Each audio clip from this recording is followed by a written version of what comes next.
All right, good evening, everybody. Commissioner Ace Coach 704 here, Primetime Elite League, the PEL. PEL Live, Tuesday, March 13th. We are in the middle of Season 5 playoffs, and tonight we're going to really focus on the 4 games that were just played in the divisional round. Kind of go through the games, see how, they broke down and such. And then we'll preview the next matchups in the next round. And then we'll finish up by talking about the off-season schedule and how that's going to flow and kind of go through that. All right, so first matchup we're going to look at, this was a really good game. The Chargers defeated the Dolphins 34-24. And I'll tell you, this game was not the way the score looks. Miami was with the ball down 27-24 on the goal line. And it was third down and goal from about the 4-yard line. And, I was watching the Dolphins stream, and with his formation, I've played him twice this year. I really thought he was just going to run the ball with his star running back and then kick the field goal and then take it to overtime and then have his chances and see what happens. But what happened was, through a series of audibles and hot routes, he tried to hit his star tight end, Minifield, on a drag, and ended up throwing a 99-yard pick six. And that's a hell of a way to lose a playoff game. And y'all know, if y'all have been here, the rivalry between Frank and Deontay. And it's been one of the top rivalries in the league. And it definitely did not disappoint. Once again, as usual. But you go through the stats here. Frank had more yardage. But rushing yards about the same. Both of them are pretty good defensive players. The surprise to me was the passing yards. Frank throwing for 295 with his young quarterback who had been struggling almost all season. Came out on fire. I think he only had like 2 or 3 incomplete passes. We'll see here in a minute. But that was the big surprise there. Turnovers were even. Everything is about even in this game except time of possession. Frank plays a lot of possession football, so for him to be winning that battle is pretty much expected with the way he plays on offense. But you look at these numbers, both the quarterbacks had pretty good games. Rivers 10 of 15 for 202, but this is shocking. 22 of 26 for Brewer, 309. If he can do that next season, I'm gonna have a tough time trying to repeat as division champ because that was his Achilles heel, and if he's doing that, that's going to be a problem. Rushing, both of them, decent numbers, both really good running backs, so that was the focus of those defenses, shutting down the run. Receiving, a couple big gains for the Miami guys. Minifield and Landry are his 2 guys, and they stepped up big time. And then Allen and Williams for the Chargers also had good games. Let's jump to defense. Sacks. A couple sacks, nothing big. And then there's that big, 96-yard pick six right there for Jatavis Brown. That was the difference. And Kenny Kennison, the guy that Deontay stole from me. A 62-yard pick six as well. So defense for the Chargers really made a difference there. 2 defensive touchdowns, and they won by 10. So there you go. Big difference right there. But a really good game overall for the Chargers in the win to advance to the AFC title game. Blowout city right here. Eagles over the Saints, 31-3. Good comeback season for Reggie, who led 3-0 after the first quarter, but then the Eagles really turned it on in the fourth. Close game for 3 quarters. 10-3 after 3, so good defensive struggle, but then the Eagles were able to pull away in the fourth and take the big victory. Of course, running the ball for the Eagles is their bread and butter. 174 on the ground's impressive. Only 52 passing, though. They're going to have to do better than that in the next round. And then, of course, when you see a score like this, you look at turnovers, and there's 6 for the Saints and only 2 for the Eagles. So, once again, points off of turnovers, man, and make a big difference. And then you go through the rest of it. Pretty standard right there. Oh gosh, interceptions. Wilson, 2 interceptions on the day for 184, 11 to 16. And then Mayfield, only 5 of 14 for 52 yards and 2 interceptions. Really good pass defense for the Saints. But then this poor young man, Taylor Hanson, wow. Y'all, if y'all ain't old, y'all don't get that joke there. But 4 interceptions, good gracious. 1 of 7? Wow. Jeez, that's pretty bad. He's not ready for prime time. Strickland with a good game. Of course, he was running back of the year in the NFC. No surprise there. Pretty pedestrian receiving numbers across the board there. And then defensively, 1 sack for Barnett. And then we see some interceptions for the Eagles, which is the thing they do best. 2 for Hicks, 1 for Sidney Jones. Lattimore did have 1 for the Saints. And let's see if we had some defensive touchdowns. Yep, we got at least 1. There we go. Sidney Jones had a pick 6. So, good job for the Eagles to get on a big win at home and move to the NFC title game. They've dominated, most of the season, and that's continuing in the playoffs. Talking about this game is going to make me angry.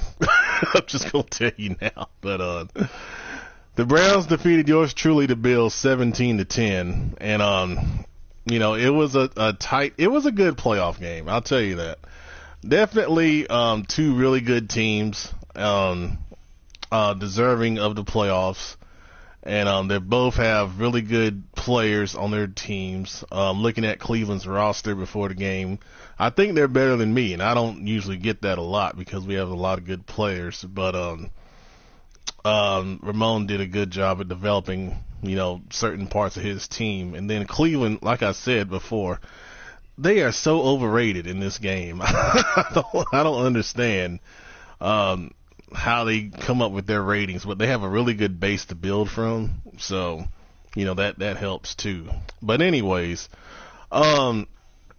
this game was an interesting one. So as you can see, it was 7-0 Cleveland. We got back with a nice touchdown down the seam to Jordan Reed, who broke like 4 tackles on the play. It was crazy. We tied it up. Cleveland was able to get a touchdown run that I really still am not happy about with my defense. But 14-7 at the half. We got a field goal in the third, cut it to 14-10, and they got a field goal, go up 17-10. And then they were trying to run the clock out, and we were able to force a fumble and got a turnover. We drove it about midfield, and then we run a flood combination, and Porter's open on the flood combination. He's the middle route. Outside guy clears it out. Then we have a guy from number 3 running in the flat. And the corner is playing 1 versus 2. And it's Tampa 2. So when there's a threat in the flat, the corner is supposed to hold the flat threat. And then if you're running a flood combo, the corner route pops open under that. And we read it.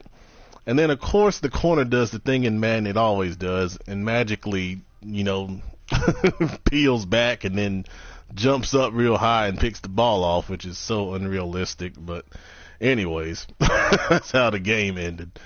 When you look at the stats, he was able to run the ball really well. He had 2 big runs that I can remember. Duke Johnson had a 50-yard run that we just shouldn't have gave up. I don't know. I still don't know where my safety was on that. But Reinhardt did a good job of running the ball too.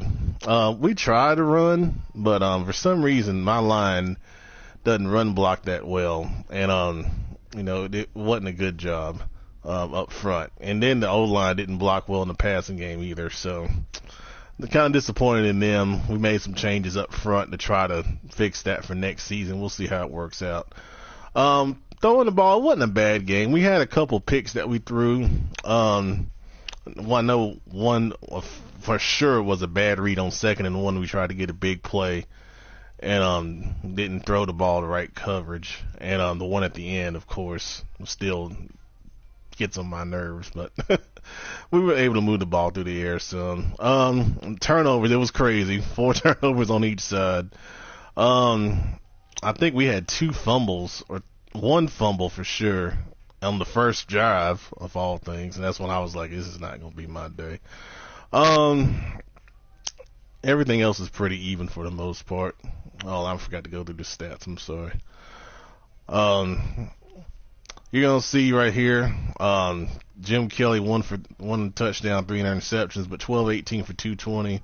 Then Porsche was 11-21 for 157, 2 picks. And then you see those two guys right there, Reinhardt and Johnson. Johnson's one run, I still don't understand that one. But we couldn't get it going on the ground really well. It wasn't from a lack of trying. Cash has made some big catches to keep drives going. Probably the best receiving performance out of both teams. And then defensively, the story here was these guys right here, Jenkins and Holmes. They won their one-on-one matchups against my O-linemen, and they got 2 sacks each, and those really came on third downs a lot. And then Willis had a nice chase down sack, and then Ragland had a sack too. But really the story was him getting pressured and him being able to run the ball, which is what got him the win. We had a nice user pick with Hendrickson on the screen. Will Hite caught the ball and then was right on the sideline, so he couldn't run it nowhere. But I think it was Wilson that had the game-clinching interception at midfield, I believe, if I remember correctly. And then Belton did a good job on Cassius, which we should have been flipping him to the other side in hindsight, but to get him away. I didn't study that very well pregame, so I blame myself on that matchup. But the Browns will be moving on playing the Chargers next week in the AFC title game. And then our final game, which was played tonight, the 49ers defeated the Vikings 31-16. The stream was lagging, so that's why we couldn't watch it. But when you look at the stats here, both of these guys are running very well. 211 for the 49ers and 159 for the Vikings. So definitely the run game worked well in this game. And you don't see many turnovers, only 1 for the Vikings, none for the 49ers, reflection of 2 very good teams. They both went 15-1 in the regular season, so you knew this was going to be a pretty good game. And then you see the Vikings had a little more time possession, but not a really, really huge difference there. When you look at the player stats, Lepsis was efficient, 7 of 10 for 146 and 2 touchdowns. And then Carter struggled, 11-23, no touchdowns, only 157 passing. And then, good gracious, 2 100-yard rushers. And Christie, 14 for 188 and 2 touches. And then Shakur, 10 for 104 and a touchdown for the Vikings. Receiving, no one really stood out too much there. And then defensively, look at the sacks. Pretty even right there. 49ers were able to get 3 sacks. Not surprising with their D-line. And then interceptions. Kitchens, the star linebacker, did have 1 interception. But no defensive touchdowns, it looks like. So, a pretty clean game there.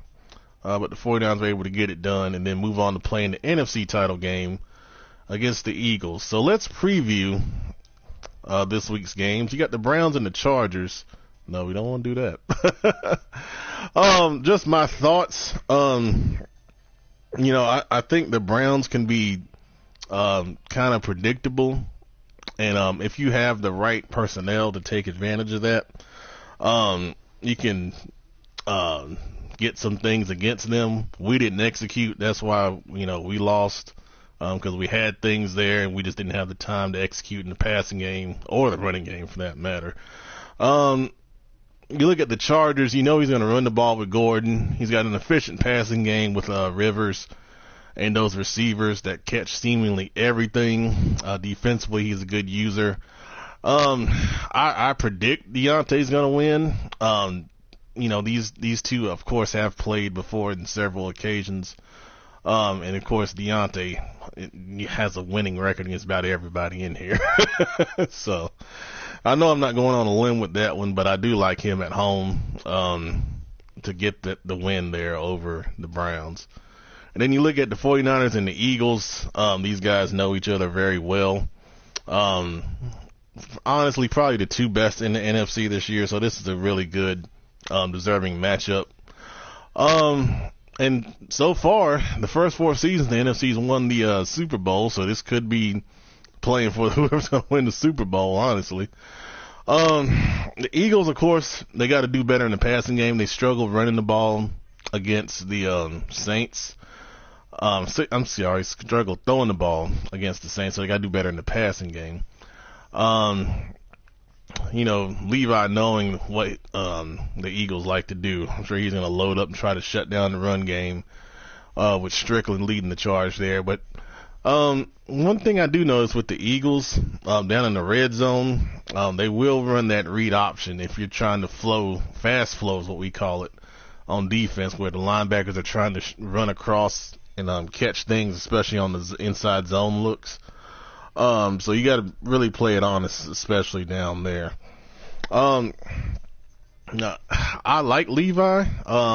Last year he got, snake bitten this round. And, last year he was undefeated and was not happy about, losing his undefeated season in the playoffs last year. So, of course, the Eagles won the championship last year. So you look at, who's more hungry and who's got the motivation. And I think Levi has that in this instance. So I do like him to go into Philly and get it done. So what I'm predicting is a Deontay versus Levi Super Bowl. And, that will be a really good game if it does happen. But, out of all these four teams, they've all have championship experience. I know Deontay's won titles before. I don't know if Levi's won one in here. And Ramon has not. I know that.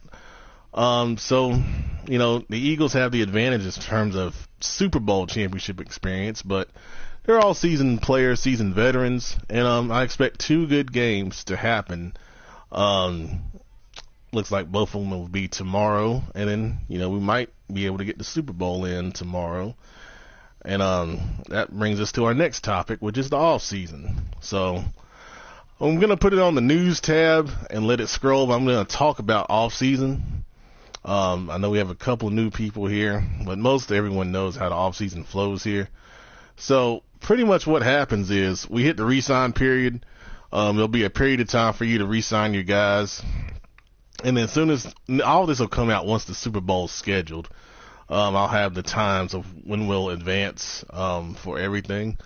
But after the re-sign period, we'll go into free agency, and there'll be a window when we advance in free agency. So if we start free agency, say at 9 p.m., I'm just throwing an example out there. The next advance would be between, and I'm just estimating here, the next advance would be like between 8 a.m. and 10 a.m. Eastern time. And we do that to try to prevent sniping, and try to encourage people. If you really want somebody, you need to put a good, solid bid on them. Because if you don't do that, you deserve to lose them if someone's willing to pay more at the end of the day. Now, honestly, the highest bidder doesn't always go to the, highest bidding team. We've seen that happen a couple times before, but, they really encourage you to put a solid bid on someone you want and pay for them, and not try to, low bid people and hope they come to you. So each free agency stage will advance like that with about a 2-hour window of when the advance will happen. And then after that, we'll have the draft, of course. And the way the draft works is in the first round, I don't skip anybody. I always ask if you can't be there, to let us know ahead of time so we can go ahead and skip you. But in the first round, if I don't know if you're not there, I won't skip you. But if you don't pick in the first round, I'm going to skip you until you tell me that you joined the draft. So then once you join the draft, starting in the second round, there's a 1-minute time limit to make your pick, because we don't have all night to have people sit there and take forever. That is enforced. We have skipped people before, and everyone that's been here understands the process. Your pick comes up, you're ready to make your pick, and we keep it moving.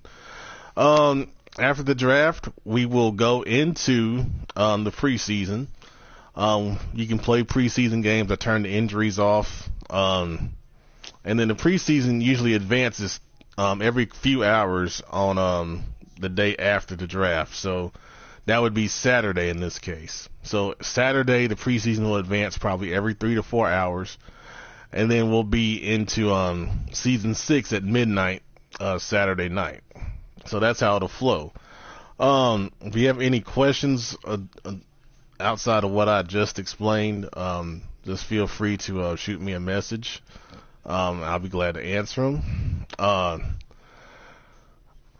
Once again, we do have 6 open spots, and I made a post on Daddy League's forum.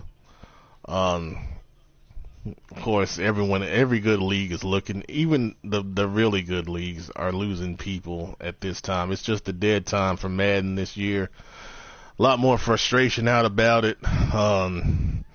Less people are playing. I mean, that's just the way it is. So, don't feel bad that the league is not as active as it usually is, because usually we're still rolling up through, June. June is usually when we get this big dead time. So it's about a season ahead of where it usually is. Usually after the end of season 6 is when we get real slow, but that's all right. So we're going to roll into season 6, like I said. And then after that, we'll see where we are with activity. What we usually do is, once the activity dies down, the guys that really like playing and enjoy what they've built will go into what we call sim seasons, where you set your roster, we sim the season, and then if you make the playoffs, we play the playoffs. And then, we kind of keep it going that way. So that way, it gets into more of a GM type thing. You have fun, building your roster, building your team up, managing them, trying to get them right, and then letting the computer decide the fate until the playoffs. And in the playoffs, we go ahead and play it like we're doing right now. Same 24-hour advances. And we still do off season. It's a little shorter, of course, because not as many people participate in the sim seasons. And we still do draft and everything. And I keep Daddy Leagues updated and all that. So we have a number of people that do like the sim seasons, and that's something we do just out of courtesy, because you did build your roster and you get to see those guys through the process. But that's what we got right now.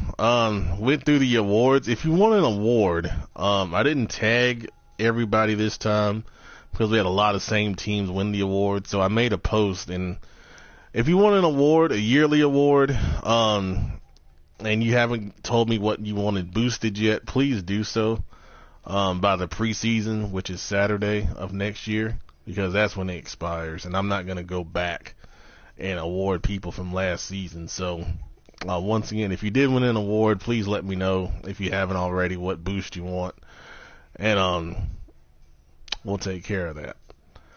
All right. But we're in the off season. That's PEL Live, March 13th edition. I appreciate everybody that watched. If you didn't watch, watching on the replay, I appreciate you watching now. Once again, 6 teams open. Let me tell you who they are. Texans, Raiders, Rams, Ravens, Buccaneers, Lions. And y'all know how good that Lions team is. If you got somebody that still wants to play, have fun in a sim league, just let me know. Recruiting bonus is in effect. All right, guys. Thanks for watching. Appreciate you.